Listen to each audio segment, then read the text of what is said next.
You know the story, right? Chinese food is all about takeout boxes, fortune cookies, and General Tso's chicken. Here's the twist. None of those started in China. So what's the real story? Picture the Yellow River, 4,000 years ago. People aren't twirling rice noodles, they're steaming millet and pounding grains into cakes. Wheat arrives later via the Silk Road. Dough becomes destiny, noodles, dumplings, buns. Simple, yes, but also symbols. Dumplings shaped like ancient silver ingots for wealth, long noodles for long life. Myth, spice made Chinese food hot. Reveal, power did. Salt was a state monopoly. Tea, a leaf, built empires through taxes and trade. Imperial kitchens weren't just cooking. They were performing politics. Banquets were alliances on porcelain, the legendary Manchu Han imperial feast. It wasn't just excess, it was a peace treaty you could eat. Another myth. Chinese cuisine is one thing. Reveal, it's a universe.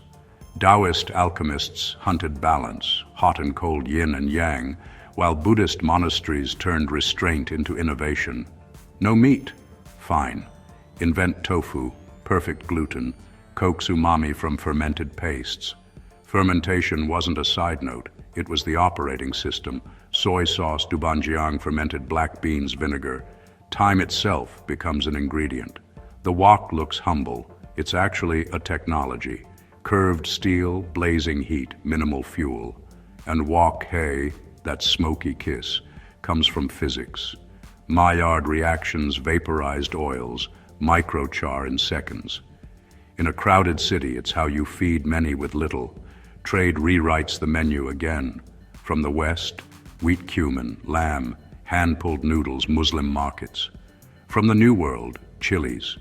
Sichuan and Hunan kitchens didn't just get hotter, they got bolder. Chili's fire meeting Sichuan peppers floral numb. It's not just pain, it's percussion. Another myth, MSG is a villain. Reveal, umami has been there all along, fermented sauces, dried mushrooms, seaweed. The 1908 crystallization of glutamate gave it a name, not a conspiracy. Restaurant culture? The Song dynasty was doing food courts and tasting menus while Europe still dined by candlelight. Menus, tea houses, noodle stalls, public eating as urban theater. Revolution hits and resets everything. War, scarcity, migration. Regional dishes travel. Techniques remix. Chinatown chefs adapt to new markets, new laws, new tastes. Sweetened sauces, thickened gravies keep the soul. Through it all, food stays sacred where it matters. Moon cakes pass secrets and stories. Zongzi bind memory to rivers and rescue. New Year's tables become maps of hope. Fish for surplus, rice cakes for rising fortunes. So the hidden history of Chinese food. It's not a cookbook. It's a chronicle of power, philosophy, and survival. Humble ingredients, imperial ambitions, ancient techniques, global detours. Next time you bite a dumpling, remember, you're not just eating.